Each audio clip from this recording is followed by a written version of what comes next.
അഡ്വക്കേറ്റിന്റെ confidence ഒക്കെ പോയി. Case നമ്മൾ തോക്കുന്ന ലക്ഷണമാ കാണുന്നത്. ഇനിയും പല സാക്ഷികളെയും ഹാജരാക്കാറുണ്ടെന്നാ പ്രകാശ് പറഞ്ഞിരിക്കുന്നത്. അവന്റെ നീക്കങ്ങൾ മുൻകൂട്ടി കാണാൻ കഴിയാത്തതാണ് നമുക്ക് പറ്റിയ ഏറ്റവും വലിയ പരാജയം. അപ്പൊ പിന്നെ നീ വിഷമിക്കണ്ട, ഞാൻ ആലോചിച്ചിട്ട് ഒരു വഴിയേ കാണുന്നുള്ളൂ. കേസ് ഒരു പുതിയ ഡയറക്ഷനിലേക്ക് തിരിച്ചുവിടുക. എങ്ങനെ? പ്രകാശിന്റെ ഡിക്ഷണറിയിലെ ആദ്യത്തെയും അവസാനത്തെയും വാക്ക് കോടതിയാണ്. ആ കോടതി തന്നെ അവന് വാട്ടർലുവായി മാറണം. ഇതാര് ഗോപാലകൃഷ്ണനോ? വാ വാ വാ വാ. പിന്നെന്തൊക്കെയുണ്ട് ഗോപാലകൃഷ്ണ വിശേഷങ്ങൾ? ഒരു സ്മാൾ ഒഴിക്കട്ടെ? അയ്യോ വേണ്ട സാർ, ഞാൻ എന്ന് ജോയിൻ ചെയ്യണമെന്ന് ചോദിക്കാൻ വന്നതായിരുന്നു. എവിടെ ജോയിൻ ചെയ്ത കാര്യം? അല്ല, സാറിന്റെ കമ്പനിയുടെ ലീഗൽ അഡ്വൈസറായിട്ട് എന്നെ നിയമിക്കാന്ന് പറഞ്ഞിരുന്നില്ലേ? ഓ അതെ, വരട്ടെ ഗോപാലകൃഷ്ണ. തൽക്കാലം ഗോപാലകൃഷ്ണൻ തനിയെ പ്രാക്ടീസ് ചെയ്യേ. സമയമാകുമ്പോൾ എന്താ വേണ്ടെന്ന് വെച്ചാൽ ഞാനങ്ങ് ചെയ്യാം. അല്ലേ അളിയ? പിന്നല്ലാതെ. സാർ അത് കാശ് വല്ലതും വേണമല്ലേ? 1000-ഓ 2000-ഓ ആഫീസിൽ അക്കൗണ്ടിനോട് ചോദിച്ചാൽ തരും. വാങ്ങിച്ചോ? കമോൺ, പോയിട്ട് വാ ഗോപാലകൃഷ്ണ. ഞാനല്ലേ പറയുന്നത്, ചെല്ലേ. സാർ പോയിട്ട് വാ ഗോപാലകൃഷ്ണ.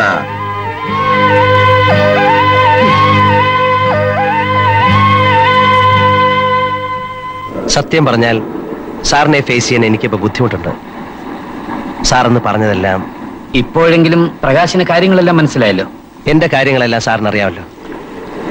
ചെയ്യാത്ത തെറ്റിന്റെ പേരിൽ വളരെയധികം ക്രൂശിക്കപ്പെട്ട ഒരാളായിരുന്നു എന്റെ അച്ഛൻ. അവസാന നിമിഷം വരെ നീതിക്ക് വേണ്ടി അദ്ദേഹം പോരാടി. അച്ഛനെ പിടിച്ചു നിൽക്കാനായില്ല. പോസ്റ്റ്മോർട്ടം കഴിഞ്ഞ് വീട്ടിൽ കൊണ്ടുവന്ന അച്ഛന്റെ ബോഡിയുടെ ചിത്രം ഇന്നും എന്റെ മനസ്സിൽ നിന്ന് മാഞ്ഞിട്ടില്ല. ആ മുഖത്തെ നിസ്സഹായത എന്റെ ജീവിതത്തിൽ ഒരു നിഴലായി കിടന്നിരുന്നു. ഈ ലോകത്ത് പണമാണ് ഏറ്റവും വലുതെന്ന ഫിലോസഫിയിലേക്കാണ് അതൊക്കെ എന്നെ കൊണ്ടെത്തിച്ചത്.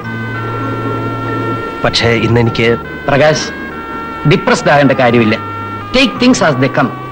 നിങ്ങൾക്ക് പശ്ചാത്തലം തോന്നി തുടങ്ങിയത് തന്നെ ഒരു നല്ല കാര്യമല്ലേ?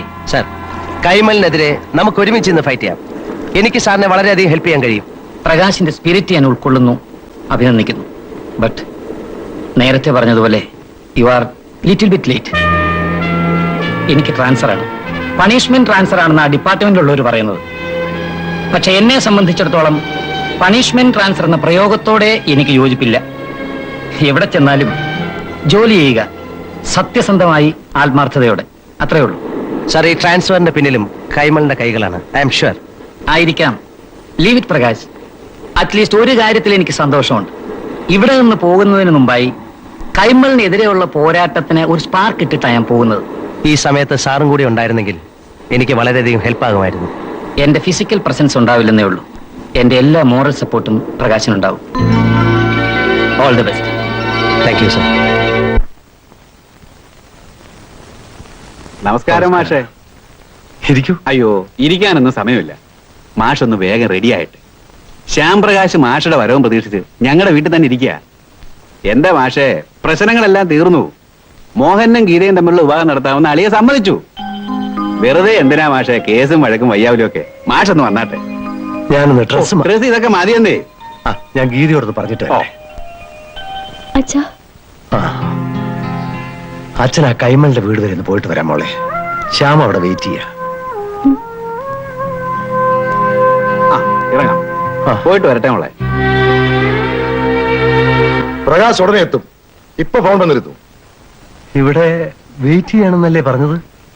എത്തേണ്ട സമയം കഴിഞ്ഞല്ലോ. പ്രകാശ് വരട്ടെ മാഷേ, നമുക്ക് കാര്യങ്ങൾ സംസാരിക്കാം. പ്രകാശും ഞങ്ങളും എങ്ങനെ കഴിഞ്ഞിരുന്നവരാണെന്ന് മാഷക്കറിയാമല്ലോ. ആ ബന്ധത്തിന് കോട്ടം തട്ടുന്ന ഒന്നും ഞങ്ങളുടെ ഭാഗത്തുനിന്ന് ഉണ്ടായിരുന്നെന്ന് എനിക്ക് നിർബന്ധമുണ്ട്. മാഷേ, നടക്കാൻ പാടില്ലാത്താണ് നടന്നത്. ഗീതയെ പോലെ ഇത്രയും നല്ല സ്വഭാവമുള്ള ഒരു കുട്ടിക്ക് ഇങ്ങനൊരു അനുഭവം ഒരിക്കലും ഉണ്ടാകാൻ പാടില്ല.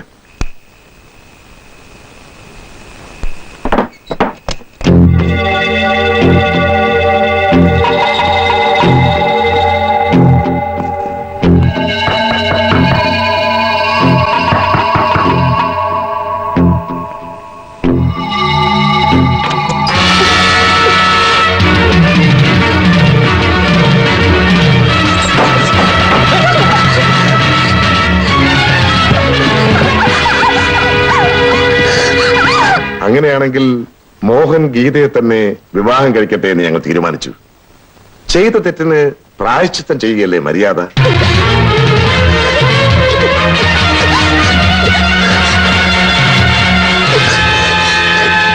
എത്രയും നല്ലൊരു മുഹൂർത്തം നോക്കി നമുക്കതങ്ങ് നടത്താം.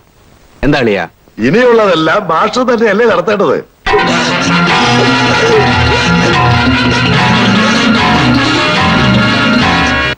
എന്താ ഇനിയും പ്രകാശനെ കാണാത്തത്?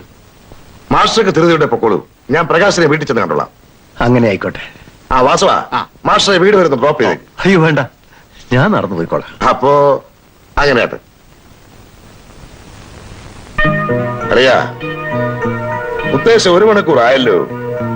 ഇത്ര സമയം പോരെ അവർക്ക്? ധാരാളം. ഉം? ഉം. ഞാൻ കൈമളിനെ വിളിച്ചെന്നോ? ഇല്ലല്ലോ. അപ്പൊ പിന്നെ വിവാഹത്തിന്റെ കാര്യങ്ങളൊക്കെ ശ്യാമുമായി സംസാരിച്ചെന്ന് പറഞ്ഞതോ? ഇതിലെന്തോ ചതിയുണ്ടല്ലോ മാഷേ. വന്നാട്ടെ.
ബോഡി എവിടെ ഹാങ് ചെയ്തിരുന്നത്? അവിടെയാണ് സർ.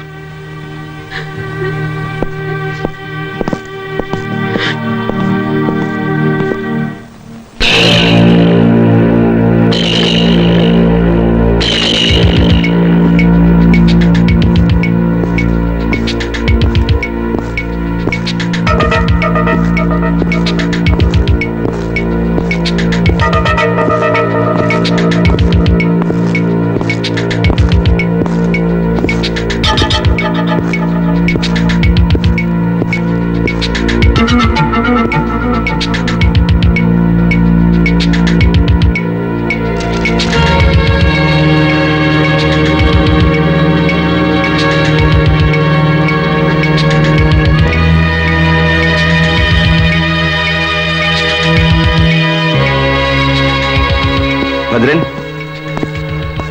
സർ, ഡെഡ് ബോഡിയിൽ നിന്ന് കണ്ടെടുത്ത കത്താണ്.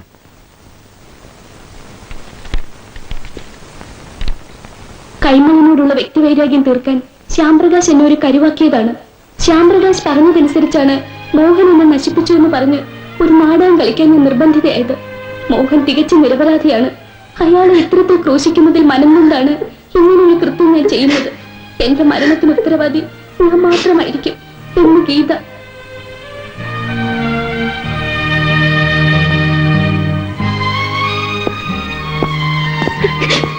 ബോഡി പോസ്റ്റ്മോർട്ടത്തിന് അയച്ചോളൂ. ബന്ധുക്കളുടെയും പരിചയക്കാരുടെയും സ്റ്റേറ്റ്മെന്റ്സ് വാങ്ങണം. ശരി സാർ.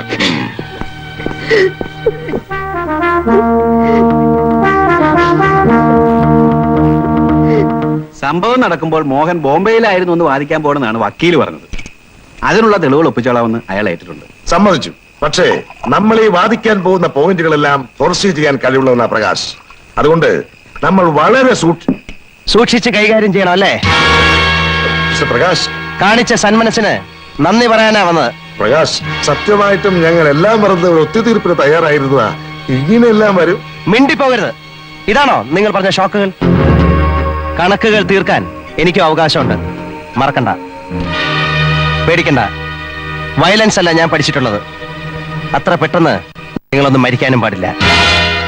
നിയമമാണ് എന്റെ ആയുധം. ഇത്രയും നാൾ നിങ്ങളെ രക്ഷിച്ചുകൊണ്ടിരുന്ന അതേ നിയമം കൊണ്ട് തന്നെ ഞാൻ നിങ്ങളെ ശിക്ഷിപ്പിക്കും. നമ്മുടെ ബാറ്റിൽ ഇപ്പോഴാണ് തുടങ്ങാൻ പോകുന്നത്. ഈ നിയമയുദ്ധത്തിൽ പരമാവധി ശിക്ഷ നിങ്ങൾക്ക് ഞാൻ വാങ്ങിത്തരും. അതുവരെ എനിക്ക് വിശ്രമമില്ല. ഇതെന്റെ പ്രതിജ്ഞയാണ്. It's my pledge. പിന്നെ ബോംബെയിൽ നിന്നും ഡൽഹിയിൽ നിന്നും അഡ്വക്കേറ്റ്സിനെ വരുത്തി എന്നെ ഭയപ്പെടുത്താൻ നോക്കണ്ട. നിയമത്തിന്റെ കളി വളരെയധികം കളിച്ചിട്ടുള്ളവനാണ് ഞാൻ. I know how to fight and win this case. This is my challenge.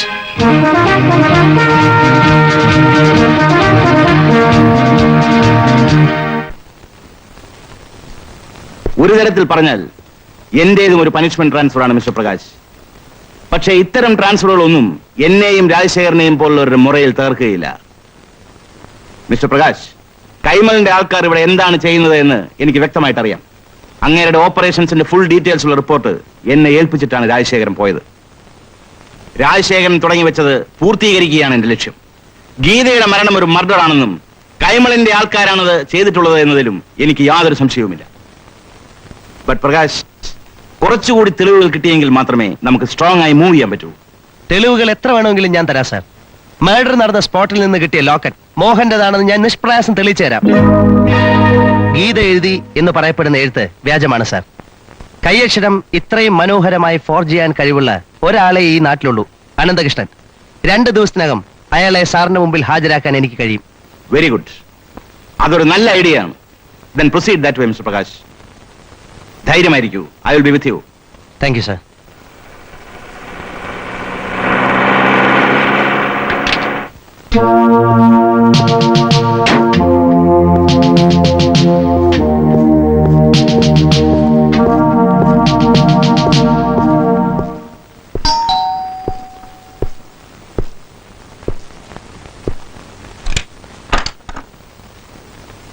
I am Nambiar, Superintendent of Police. എന്താ ഗീതയെ കൊന്ന കുറ്റത്തിന് നിങ്ങളെയും മകനെയും അറസ്റ്റ് ചെയ്യാനാണ് ഞാൻ വന്നത്. സാർ? യെസ്, വണ്ടിയിൽ കയറ്. വണ്ടിയിൽ കയറാൻ. എന്നെ അറസ്റ്റ് ചെയ്യാനായിരിക്കും ഇത്രയും പാടുപെട്ട് നിനക്ക് ഇങ്ങോട്ട് ട്രാൻസ്ഫർ ആക്കി. ചുമ്മാ ഒരു തമാശ പറഞ്ഞു നോക്കിയതല്ലയോ ചേട്ടാ. അപ്പോ എവിടം വരെയൊക്കെയായ കാര്യങ്ങൾ? എല്ലാം മംഗളമായി വരുന്നുണ്ട്. ആ, നമ്മൾ ആ ഡോക്ടർക്ക് കൊടുത്ത കാശിന് പ്രയോജനമുണ്ടായി. 100% ആത്മഹത്യയാണെന്നാണ് പോസ്റ്റ്മോർട്ടം റിപ്പോർട്ട്. Very good. പിന്നെ ആ ലോക്കറ്റിന്റെ കാര്യം?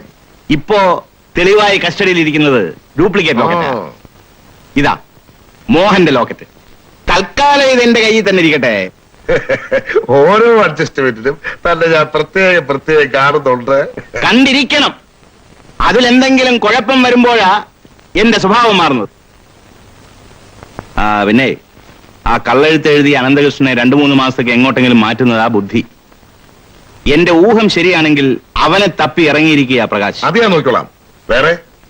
വേറെ അപ്പോഴപ്പോഴായി അക്കൗണ്ട് സെറ്റിൽ ചെയ്യുന്നതാ എനിക്കിഷ്ടം. ഓ, തന്റെ ഒരു കാര്യം. വാ.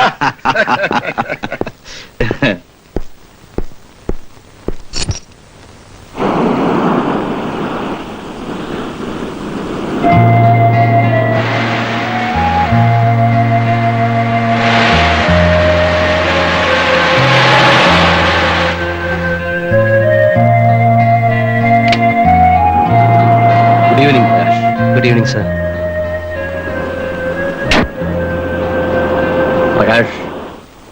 പ്രകാശിന്റെ ഇപ്പോഴത്തെ ട്രാജിക് സിറ്റുവേഷൻ എക്സ്പ്ലോയിറ്റ് ചെയ്യാമെന്നാണെന്ന് വിചാരിക്കുന്നത്. നിങ്ങളുടെ ഗോഡ്ഫാദറിന്റെ ലേറ്റസ്റ്റ് നീക്കങ്ങളെ കുറിച്ച് അറിഞ്ഞിരിക്കുമല്ലോ. ആ SP നമ്പ്യാർ അവരുടെ ഏജന്റ് ആയിരിക്കുമെന്ന് സ്വപ്നത്തിൽ പോലും ഞാൻ. നമ്പ്യാരേക്കാൾ കൂടിയ പല പോലീസ് ഓഫീസേഴ്സും ഇന്ന് കൈമളുടെ പോക്കറ്റിലുണ്ട്. ഞാൻ മിസ്റ്റർ പ്രകാശിന്റെ കഴിവ് കുറച്ച് കാണുകയല്ല. ബട്ട് ഐ ഫീൽ ഇന്നത്തെ നിലയ്ക്ക് പ്രകാശിനെ അവരെ ഒറ്റയ്ക്ക് നേരിടാൻ പ്രയാസമായിരിക്കും. നമ്മൾ ഒന്നിക്കാൻ ഇതിലും നല്ലൊരു അവസരം വന്നു തരാനില്ല. ഇപ്പൊ നമ്മുടെ രണ്ടുപേരുടെയും കോമൺ എനിമിയാണ് കൈമൾ. അയാളുടെ തകർച്ച കണ്ട് ഏറ്റവും കൂടുതൽ സന്തോഷിക്കുന്ന ആൾ ഞാനായിരിക്കും. നമ്മൾ യുണൈറ്റ് ചെയ്താൽ we can see that Kaimal is reduced to a big zero. ഒരു രക്തച്ചൊരിച്ചിലില്ല റിവഞ്ച് എടുക്കുന്നതിലാണ് നമ്മുടെ കഴിവിരിക്കുന്നത്. സാർ ഉദ്ദേശിക്കുന്നത്? വരും.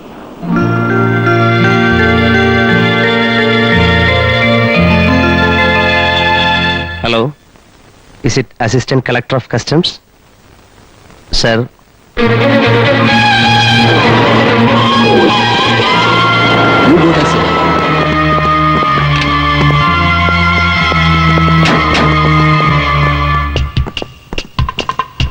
മിസ്റ്റർ, നിങ്ങളൊന്ന് പുറത്തു നിൽക്കണം. ഞങ്ങൾക്ക് ഇവിടെ ഒന്ന് പരിശോധിക്കണം.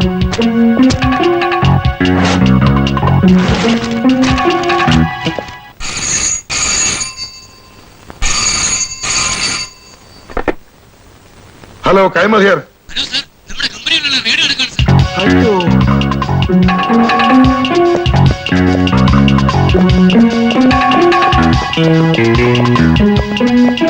ആ ഫയൽസ് എല്ലാം ഒന്ന് കാണണം. നിങ്ങളാരാ?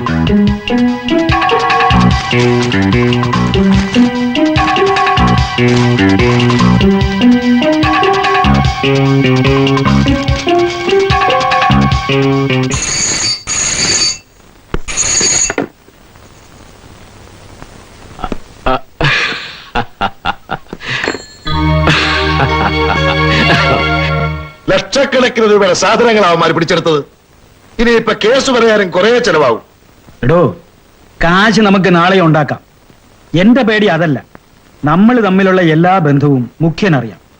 ഇനി ഇതിന്റെ പേരിൽ മന്ത്രിസ്ഥാനം വല്ലതും പോയാൽ അതോടെ നമ്മുടെ എല്ലാ കളികളും തീരും. കയ്യും കണക്കുമില്ലാതെ ജിക്ക് കാശ് വാരി എറിയുന്നുണ്ട്. കിട്ടിയ ചാൻസിൽ നമ്മളെ ഷെഡിലാക്കാൻ അയാളുടെ നീക്കം. നമ്മുടെ കൺസേൺസ് റെയ്ഡ് ചെയ്യിച്ചതിന് പ്രതികാരമായി നമ്മളും ജി കെയിലെ ഓപ്പറേഷൻസിനെ കുറിച്ച് അധികാരികൾക്ക് വിവരം ചോർത്തി കൊടുക്കണം. പരസ്പരം വെട്ടി മരിക്കാമെന്നല്ലേ? രാഷ്ട്രീയക്കാരുടെ ഇടയിലുള്ളതിനേക്കാൾ കിടമത്സരമാണല്ലോ അധോലോകക്കാർ തമ്മിൽ. ഈ പക തീർത്തില്ലെങ്കിൽ രണ്ടു കൂട്ടർക്കും ദോഷമാ. പിന്നെ കയ്യും കെട്ടി നോക്കിയിരിക്കണമെന്നാണോ സാർ പറയുന്നത്? ഞാനൊരു വഴി പറയട്ടെ. സാറ് മനസ്സ് വെച്ചാൽ ജി കെ കൂടി നമ്മുടെ ക്യാമ്പിലേക്ക് കൊണ്ടുവരാൻ പറ്റും.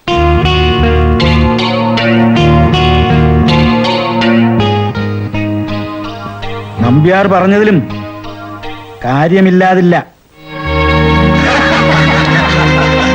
ദൈവമേ, എന്റെ ശനിദശ തീർന്നു. ഇപ്പോഴെങ്കിലും തെറ്റിദ്ധാരണകൾ മാറിയല്ലോ. സോ ഇവിടെ വെച്ച് നിങ്ങൾ തമ്മിലുള്ള എല്ലാ പ്രശ്നങ്ങളും അവസാനിച്ചിരിക്കുന്നു. ഓക്കെ?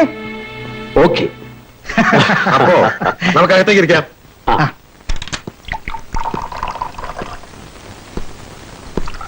ഏതായാലും നിങ്ങളെ ഞാൻ സമ്മതിച്ചു തന്നിരിക്കുന്നു. ആ ശ്യാം പ്രകാശിന്റെ മുമ്പിൽ വളരെ ക്ലീൻ ആയിട്ടുള്ള ഒരു മാന്യന്റെ രൂപത്തിലല്ലേ നിങ്ങൾ അവതരിച്ചത്. ആ ഇമേജ് അങ്ങനെ തന്നെ ഇരിക്കട്ടെ. അത് വെച്ച് നമുക്ക് പലതും ക്യാഷ് ചെയ്യാൻ പറ്റും. എന്റെ സെന്റിമെന്റൽ അപ്രോച്ചിൽ വീണ് കിടക്കുക പ്രകാശ്. ഇപ്പൊ അവനെ ഏത് കുഴിയിൽ ചാടിക്കാനും എന്നെ കൊണ്ട് പറ്റും. എന്താ അതുപോലെ? കളിക്കൂ. അറ്റ്ലീസ്റ്റ് മോഹന്റെ കല്യാണം കഴിയുന്നത് വരെയെങ്കിലും നമ്മൾ വളരെയധികം ശ്രദ്ധിച്ചേ പറ്റൂ. അങ്ങനെ താൽക്കാലികമായി എന്തെങ്കിലും വഴി കണ്ടതുകൊണ്ടായില്ല. അത്ര പെട്ടെന്ന് കെട്ടടങ്ങുന്നതല്ല പ്രകാശിന്റെ പ്രതികാരം. പാർട്ടിയിൽ നിങ്ങളോട് ശത്രുതയുള്ള ഒരു പ്രബല ഗ്രൂപ്പ് പ്രകാശിന്റെ സപ്പോർട്ടിനെത്തുന്നതായിട്ടാണ് ഞാൻ അറിഞ്ഞത്. പ്രകാശിന്റെ കയ്യിലുള്ള റെക്കോർഡ്സും ഡോക്യുമെന്റ്സും ശത്രുക്കളുടെ കയ്യിൽ അകപ്പെട്ടാൽ അതോടെ നമ്മളുടെ എല്ലാ കളികളും അവസാനിക്കും. ഐ നോ, വളരെ സീരിയസ് ആയ ഒരു പ്രശ്നമാണത്. Especially we have to keep in mind that Shyam Prakash is a legal wizard. നിങ്ങളെല്ലാവരും കൂടി സഹകരിച്ചാൽ പ്രകാശിനെ എന്നേക്കുമായി ഒഴിവാക്കാനുള്ള വഴി ഞാൻ കണ്ടിട്ടുണ്ട്. നോനോ, ഈ അവസരത്തിൽ പ്രകാശിനെ കൊന്നാൽ നാച്ചുറലി നമ്മളെ ആവും ആദ്യം സംശയിക്കുക. അതിനി അല്പം പോലും ലൂപ്പ് ഹോൾ ഇല്ലാത്ത ഒരു മർഡർ ആയിരുന്നാ കൂടി. ഇപ്പോ തന്നെ മുഖ്യന്റെ ആൾക്കാർ എനിക്കെതിരായി തിരിഞ്ഞു തുടങ്ങിയിട്ടുണ്ട്. അതിന് പ്രകാശിനെ കൊല്ലണമെന്ന് ആര് പറഞ്ഞു? പിന്നെ